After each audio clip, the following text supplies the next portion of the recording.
Oi, gente, tudo bem? Eu voltei. E eu voltei com uma pessoa que vocês pediram muito para que retornasse para conversar conosco de novo. Para quem não conhece, assiste no nosso canal a primeira entrevista com ela. Nosso canal é Alzheimer e Agora, que está no YouTube, e a nossa página no Facebook também. Então nos segue lá, nos segue no canal para que a gente consiga divulgar essa informação para o maior número de pessoas possível. Quem está aqui conosco é a doutora Marcela. Vou fazer uma breve apresentação para quem não viu o vídeo, quem não a conhece ainda. A doutora Marcela Maximiano, ela é médica, especialista em clínica médica, pós-graduada em geriatria, com especialização em saúde da família. Oi, doutora, muito obrigado por retornar, é um prazer. Oi, Grazi, fico muito feliz de estar aqui com você de novo no seu canal. E hoje a gente vai falar sobre aquele tema que a gente anunciou da outra vez, né? Dar continuidade naquela conversa. Isso mesmo. Hoje o nosso tema, ele interessa para todas as pessoas. A doutora vai conversar conosco o que a gente deve fazer para ter um envelhecimento saudável, para evitar a doença de Alzheimer e as demências da velhice, mas em especial a doença de Alzheimer. Doutora, como que seria um envelhecimento cerebral normal? Uma pessoa que não desenvolveu uma demência. Como é esse envelhecimento? Olha, a gente tem que entender que o nosso corpo muda, né, com o passar do tempo. A gente não é o mesmo com 20, 40 ou 60 anos. Então, tudo se modifica, tudo envelhece, inclusive o cérebro, né? As funções cerebrais vão mudando com o passar do tempo. Então, é normal que alguns sintomas comecem a aparecer, até às vezes a partir dos 30 anos, nem é lá na idade mais avançada, né? A partir dos 30 anos, já pode começar a ter alguns sinaizinhos de que o cérebro não está processando a informação tão rapidamente. Então, você começa a esquecer alguns nomes. Claro que não nome de pessoas que convivem todo dia com você, mas nome de pessoas que você não vê sempre. Sei lá, de ator de televisão, aquelas pessoas que você não está sempre se recordando. A informação está lá registrada, mas a gente tem um Eu pouquinho já mais sou, de dificuldade de acessar essa informação. já Depois, sou quando passa uma meia hora, você está tomando banho, você lembra que né, aquilo vem à mente depois. Mas na hora que você quer falar, não vem. Então, ok isso acontecer, né? Também a gente começa a esquecer, às vezes, onde a gente colocou alguma coisa, né? Ah, onde que eu guardei isso, onde que eu guardei aquilo. Isso também é muito comum, porque às vezes a gente não presta atenção no que está fazendo, né? Então, você está preocupado com muita coisa, sobrecarregada, com muitas informações, e acaba não dando atenção ao que você está fazendo naquele momento, e aí você começa a dar pequenos esquecimentos de onde guardou isso ou aquilo. Isso também normal. A gente não Nossa, eu tem sinto também. muita diferença mesmo já. É bom falar sobre isso, porque até dá um alívio no coração. Sim, verdade. A gente também agora, não sei se você já percebeu, mas a gente já não consegue fazer tantas tarefas ao mesmo tempo. Quando você tinha lá 17 anos, era normal você estudar, ouvir música ao mesmo tempo e responder à mãe e tal. Agora já fica mais difícil você fazer esse monte de coisa, né? Raciocinar com um monte de coisa acontecendo ao mesmo tempo. Porque com o envelhecimento do cérebro, o processamento da informação fica um pouco mais lento, tá? A gente continua aprendendo, mas o aprendizado também é um pouquinho mais lento, né? Um pouquinho mais difícil. Eu também noto em mim, sabe? Isso porque eu posso considerar que a minha memória era muito boa quando eu estava na faculdade e tudo. Depois dos 30, 35, eu já comecei a notar que eu preciso estudar mais vezes aquele mesmo assunto, porque eu já não guardo com tanta facilidade, né? Então, eu já noto isso. Então, você não precisa esperar chegar na idade avançada, a gente já vai percebendo isso no decorrer da vida, né? Outra coisa que eu percebo muito em mim é perder o foco e a concentração, porque eu era muito focada, eu ia estudar uma coisa, eu ia, sabe, muito atenta nas coisas, e hoje em dia eu não percebo mais essa atenção. Nossa, isso é sensacional saber, porque eu noto isso em mim. Sim, a gente não concentra mais tanto nas coisas. Uma coisa muito comum que acontece comigo deve acontecer com você e com outras tantas pessoas.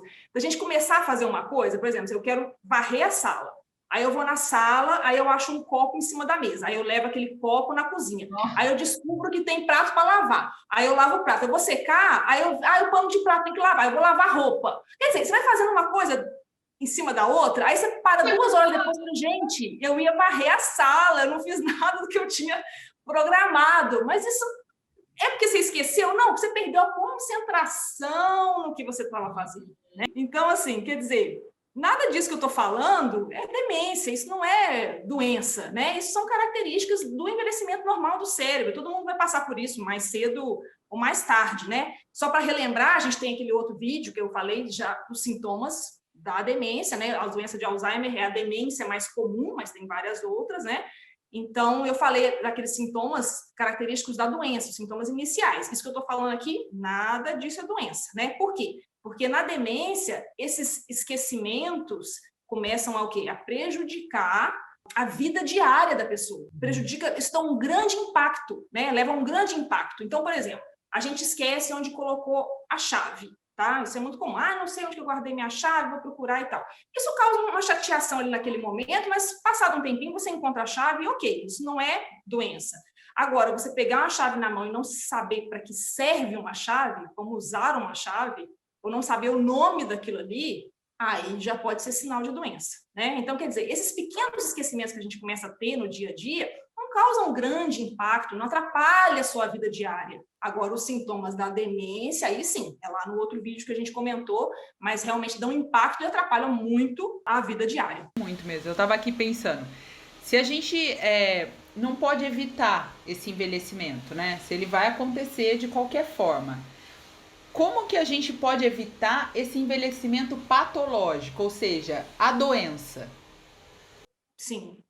Olha, eu acredito assim que a gente colhe o que planta, né? Eu tenho muito essa ideia de que o nosso envelhecimento, a maneira como a gente vai envelhecer, é um resultado das nossas escolhas durante a vida toda, tá? Então, se você tem, claro, tem doenças que são imprevisíveis, mas de um modo geral, a gente vai ter as consequências das escolhas e dos hábitos que você levou durante a vida toda. A gente já falou, por exemplo, lá no outro vídeo, que a maioria das demências não são de fundo genético, né? Até existe o gene que causa a doença de Alzheimer, mas uma pequena porcentagem está ligada a esse fator genético. As únicas coisas que a gente não pode mudar no nosso corpo é a genética, ainda não tem uma maneira de alterar a genética, a idade, que vai chegar para todo mundo, e o sexo, né? O gênero, porque a demência é mais comum em mulheres também, até porque as mulheres vivem mais. Mas esses são os fatores que a gente não pode mudar.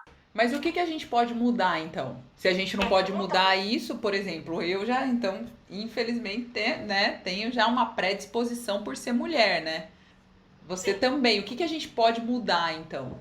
Tem muita coisa que a gente pode mudar. Tem mais coisa que a gente pode mudar do que o que a gente não pode interferir. Então, quer dizer, eu vou começar a falar, então ainda bem, eu vou começar a falar sobre os fatores de risco, que daí a gente vai entender exatamente o que a gente pode mudar, né? Eu vou falar quais são as coisas que aumentam o risco de ter uma demência. Uma demência qualquer, tá? Que não entra só Alzheimer, entra demência vascular, os outros tipos de demência em geral, tá? Eu fiz uma compilação de dados aqui de vários estudos, de várias universidades, então eu vou juntar aqui, né, essas informações, então acaba ajudando para evitar qualquer tipo de demência, tá?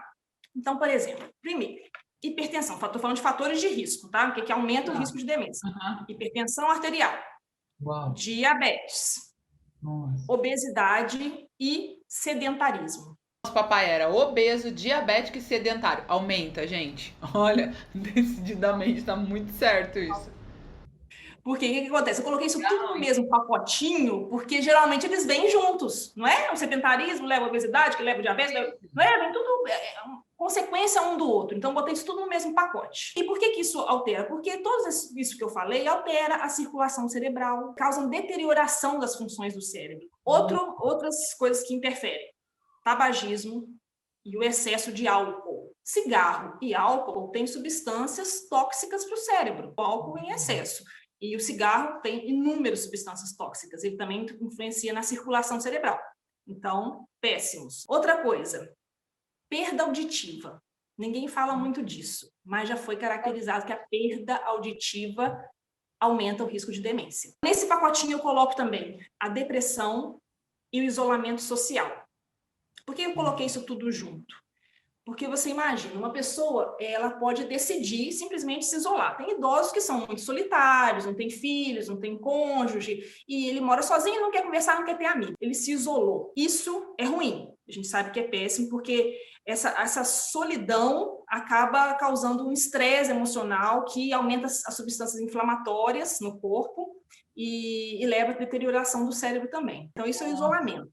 Agora, a depressão também leva ao isolamento. Uma depressão moderada, grave, a pessoa não quer ver ninguém, não quer conversar, não quer interagir, né? Fica lá no seu mundinho, porque ela está deprimida. Então, leva mais ou menos a mesma coisa. E a perda auditiva que eu falei no início acaba levando também ao isolamento, porque se a pessoa não entende o que está sendo falado numa conversa, ela não vai querer mais participar da conversa, não vai mais querer interagir. Então, tudo isso está fazendo com que a pessoa se isole, pare de interagir com as pessoas, e com isso o seu cérebro vai deteriorar. Outra coisa, a baixa escolaridade. Por que a baixa escolaridade interfere? As pessoas que estudam mais tempo, têm um maior grau de estudo, elas acabam fazendo no seu dia a dia atividades, têm trabalhos com atividades mais complexas, com atividades mais desafiadoras, e isso é estimulante para o cérebro. Então, o fato da pessoa ter atividades mais complexas leva a maior conexão entre os neurônios. Porque a gente tem, basicamente, o mesmo número de células nervosas no cérebro. Todo mundo tem mais ou menos o mesmo número. O que diferencia são as conexões que essas células cerebrais fazem umas com as outras. Quanto mais conexões a gente tem, essa rede neural é mais complexa e mais reserva, né? A gente tem mais... O cérebro tem uma função melhor e uma reserva cognitiva melhor também. Então, isso faz muita diferença na história da escolaridade, né? Sempre é tempo para estudar, né? Não é porque você parou de estudar, é uma ótima você então retomar os estudos e ir avançando, né? Com certeza. E por fim, ainda tem agora uns estudos mais recentes que falam sobre a exposição à poluição, também é tóxica, né? E também traumatismo craniano, que pode aumentar a chance, tá? Esses são menos importantes, né? O que acontece? Eu vou te dizer que eu falei esses vários fatores de risco, mas isso aqui não é matemática, porque a gente vai dizer, conheço pessoas com mestrado, com doutorado, que têm demência, eu conheço pessoas assim. Então, quer dizer, é um conjunto, não é matemática. Como que a gente pode, então, assim, interferir nisso tudo? Quando que a gente deve começar? Quando que a gente pode pensar, né, em já interferir? Mais cedo possível, claro. Mas eu digo que, assim, nunca é tarde. Mesmo que você não tenha tido hábitos muito saudáveis quando tinha 30 anos, você não vai desistir de fazer isso aos 60, porque sempre tem benefício, por mais tarde que você comece. Então, não perca a chance, né, o tempo de começar logo. Agir. Nunca pratiquei atividade física, desculpa interferir, mas é assim, nunca pratiquei atividade física, agora vou dar o exemplo, eu com 40, eu vou começar a praticar. É bom, né? Começar agora vai ajudar lá na frente, sempre dá pra gente começar, então, né? Sim, o benefício sempre vem, sempre vem. Quanto mais cedo você puder começar, ótimo, mas não desista porque você não começou cedo. Falando de tudo que a gente citou, de todos os fatores de risco, né, o que aumenta o risco de demência, aí fica mais fácil a gente raciocinar o que você pode fazer para evitar, né? Então, por exemplo, mudanças no seu estilo de vida para que você tenha hábitos mais saudáveis. E isso acaba, na verdade, não só evitando demência, mas evitando várias doenças cardiovasculares. Então, controlar a pressão, controlar o açúcar no sangue, baixar o colesterol, controlar o peso, tudo isso interfere. Através de quê? Uma dieta saudável. Nos estudos, eles falam que a dieta mediterrânea é a mais saudável. O que é a dieta mediterrânea, doutora? No funcionamento do cérebro. A mediterrânea é muito fácil encontrar hoje em dia na internet falando sobre ela, mas é uma dieta que é baseada em alimentos saudáveis como grãos, peixe, azeite, menos carne e mais legumes, verduras. Então, assim, ela é bem fácil de encontrar na internet, tem muitas informações sobre a dieta mais saudável, então, né? Mais saudável, exatamente. Menos coisas industrializadas, né? E mais grãos, legumes, azeite e peixe. Né? Esses dias falaram para mim, evite tudo que você tem que abrir, prefira tudo que você tem que descascar. Então, seria mais ou menos isso, né? Essa é uma regra boa, porque produtos industrializados a gente sabe que são péssimos, né? Infelizmente, não são bons para a nossa saúde. Bom, então, quer dizer, esses mudanças de estilo de vida envolvem a dieta, mas envolvem também exercício físico. Você acabou de citar que você começou a fazer um pouco mais tarde, mas tá empenhada nisso. Exercício físico faz muita diferença. Tem que ser exercícios feitos regularmente. Parece que exercícios aeróbicos são os que dão maior resultado, mas o aeróbico também associado a exercícios de força e resistência também ajudam bastante. Não só porque aumentam a oxigenação do cérebro, mas também porque durante o exercício a gente produz uma substância que faz com que se formem novos neurônios. É incrível, né? Mas o exercício faz bem para o corpo inteiro, então atua diretamente no cérebro também para melhorar a memória, o desempenho cerebral. É ideal fazer umas 3 a 5 vezes de exercício por semana. Outra coisa que interfere nesses hábitos saudáveis também, dormir bem, né? Dormir bem para dar tempo do seu cérebro processar aquilo que você aprendeu, que você viu durante o dia. Isso faz muita diferença. E lembrando lá do que a gente falou, claro, evitar cigarro, evitar o excesso de álcool, se possível, evitar a poluição, né, essas coisas que são tóxicas para o organismo, evitar a perda auditiva, que foi aquilo que eu falei, que todo mundo menospreza, ninguém acha que isso faz diferença, mas faz muita diferença, porque a pessoa vai ficar isolada, né, como eu tinha dito. Como que a gente evita a perda auditiva? Primeiro, quem trabalha em ambientes com ruído muito intenso tem que usar os seus protetores, né, os equipamentos de proteção, evitar ao máximo de ficar em ambiente muito ruidoso. Eu me preocupo com a juventude hoje em dia que usa fone, né, fone dentro do ouvido, com som muito alto, isso vai repercutir na saúde auditiva dessas pessoas no futuro. E assim que o idoso, você percebe que ele está com dificuldade de audição, procurar atendimento logo, sabe? Que eu vejo muitos idosos que começam a ter dificuldade de ouvir e as pessoas acham que é normal ficar surdo quando fica velho. Ok, a diminuição da audição até acontece, mas não é normal, não é para deixar isso ficar assim. Então, às vezes a pessoa vai colocar um aparelho auditivo quando já está com a audição muito avariada e às vezes o idoso não se adapta ao aparelho. Eu vejo isso acontecer demais. Então, assim, não deixa piorar muito. Percebeu que está tendo dificuldade de ouvir, já procura colocar o aparelho e evitar que isso avance. Outra coisa é ter interação social, ter amigos, ter um companheiro, ter um cônjuge, né? Evitar aquela história do isolamento que eu falei, né? Da solidão, porque não faz bem para o cérebro. Isso você aumenta os seus hormônios do estresse e vai causar uma inflamação geral no corpo. Não faz bem, então tem que manter o contato social. E, por fim, aprender coisas novas. Nunca se acomodar. Doutora, deixa eu fazer uma pergunta que é uma curiosidade que eu tenho. As pessoas falam muito, faz palavra cruzada, faz aqueles livrinhos de caça-palavras. Isso ajuda? Isso é realmente um diferencial? Tenho essa dúvida, porque eu faço, até por conta do papai falava, mas a gente sempre fica pensando, será que é? Será que isso funciona? Eu acho que assim, é bom fazer? Mas eu acho que não só isso, entendeu? Porque esses exercícios de almanaque, vamos dizer assim, aqueles exercícios mentais ali, né? Você acaba com o tempo, não sei se você já percebeu, que você vai aprendendo como fazer aquilo. Parece que as coisas se repetem um pouco, então você aprende, você acostuma com aquele tipo de exercício ali. Meio que sabota já, né? Já sabe onde está, mais ou menos. Sim, fica repetitivo. Então, o que ajuda... É bom fazer? Vale a pena, mas eu acho que o que ajuda mais o cérebro é você fazer atividades desafiadoras. O cérebro precisa de estímulo.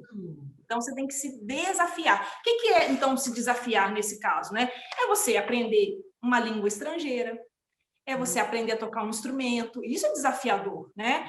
É você fazer um novo curso, como você falou, fazer uma nova faculdade, fazer uma pós-graduação, não parar de estudar, se interessar por outras coisas, né? Isso sim é desafiar e estimular o seu cérebro. Agora, eu falei dessas coisas mais complicadas, mas tem coisas simples no dia a dia também que você pode fazer para desafiar. Por exemplo, eu acho uma coisa muito legal, se você leu alguma coisa, ouviu uma notícia na televisão, você guarda aquilo e depois você discute com um amigo ou com seu cônjuge. O fato de você lembrar a notícia que você viu, depois contar aquilo, que você já está estimulando o processamento da informação, a memória. E aí você vai discutir, mas eu acho tal coisa, não concordo com isso. Então você vai estar estimulando seu cérebro também no raciocínio, né? Em todo o julgamento. Quer dizer, é uma coisa simples do dia a dia, que você pode fazer toda hora. Eu li uma notícia, eu vi uma coisa na televisão, eu vi uma coisa na internet. Guardar aquilo que você viu para comentar depois. Ótimo, isso é desafiador, contar história, né, e discutir, debater sobre um assunto. Eu acho que isso vale a pena. Outra coisa que a gente tem que criar o hábito no dia a dia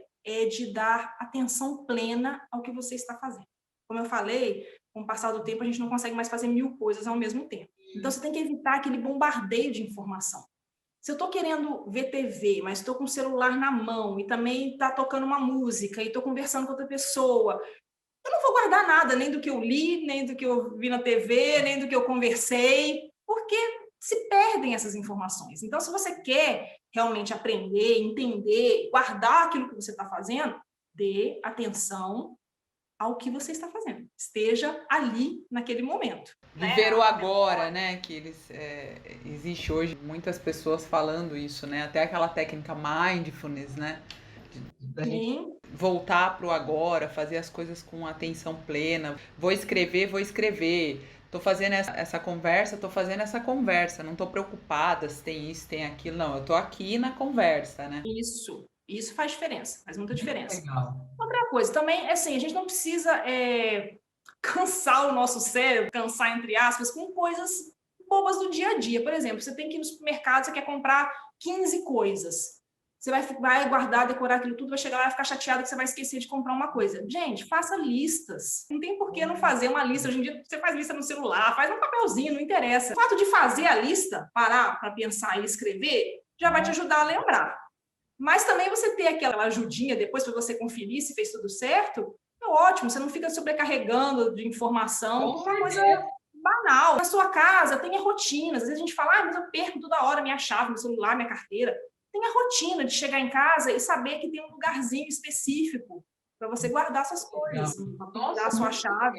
Você já entrou, já pendurou ali. Então, você não fica gastando, sabe, informação, sofrimento de saber aonde foi parar. Já está ali, você entra em casa e guarda naquele lugar. Então, ter essa rotina, ter um lugar específico para as coisas, ajuda muito. Eu acho que já dá uma grande vantagem. O que seria, assim, vamos dizer, recomendações, assim, para finalizar? O que você passaria de extrema importância? Eu acho que, assim, resumindo tudo isso que eu falei, a gente pode dizer que o mais importante é você se manter ativo fisicamente, mentalmente e socialmente. Nunca esquecer dessas 3 coisas. Muito, vamos repetir. Se manter ativo, gostei disso. Fisicamente, mentalmente e socialmente. Nesse tempo de pandemia, interagir, seja pelo celular, né? Quem tem acesso, falar com a família, falar com os amigos, fazer um telefonema. Muito legal isso. Foi muito bom falar com você sobre esse assunto. Espero que eu tenha ajudado, tenha aberto, né, possibilidades para as pessoas poderem se cuidar melhor, se preparar para o que vem pela frente. A gente pode viver muitos e muitos anos, né? Agora com os avanços, né, da medicina.